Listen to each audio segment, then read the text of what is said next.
Yeah, I'm so glad that we're having this awakening because it all explains to me what happened to me. It's been over 10 years now. I've been with a guy for 10 years. We had a great relationship.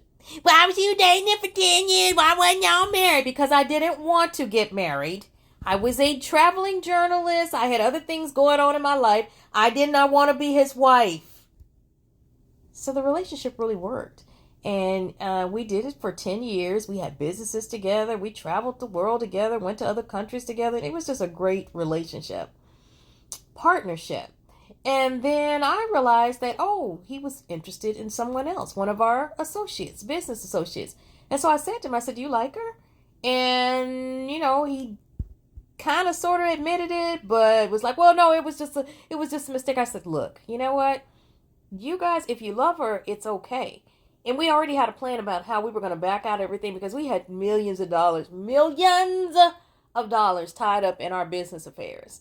And so I said to him, we had already had a plan. I was like, okay, if either one of us, we decide we're going to go our separate ways, this is how we're going to do it.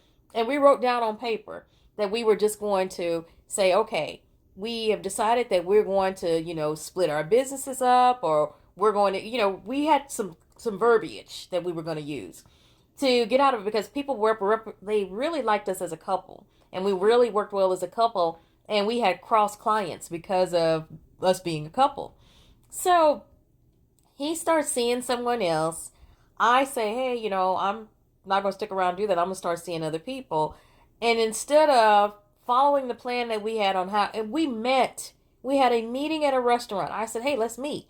Hey, so this is what we're going to do. We're just going to tell people we're going to go our separate ways. Wait about 6 months before you announce that you're seeing her, and I'll do the same thing. I said, we'll continue to talk cordial about each other. We'll just move part of our businesses into another place and all that. Okay, we shook on it. We shook on it. It was in writing. We shook on it. He leaves from there and goes and sends out a mass email that I cheated on him and that I was breaking up with him and he didn't know what was going on. I mean, he ended up closing down his business and just went completely buck wild. Like, we're in a $500,000 building together, right? I'm on one side of it, he's on the other side of it, and someone comes up and says, do you see he's moving out the building? And then mind you that I would pay the building, I would pay the note to the building that we were buying. I would pay my portion of my business to him, and he would write one check for it. Come to find out, he was just pocketing the money that I was paying. And so what I didn't understand is like why we couldn't just get out. But back to this awakening that we're having. So what I couldn't understand is like how we had worked so well together, how he'd been just so loving, and everything had just worked so well. And then as soon as I wanted to get out of whatever he wanted it to be, then he doesn't care nothing about me. He didn't care if I lived or died. He didn't care about whether or not my business was okay.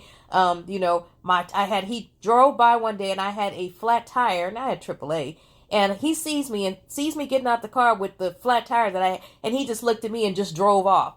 And then this is a guy that used to cut my food, and if there was some water, I remember one time there was literally water on the ground, and he carried me over the water so that nothing would happen to my shoes.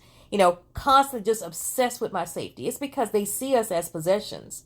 They see us if we're their woman, then they care about us, but we're not their woman. They don't care about us, which means that he could grape and kill another woman, but just not his own.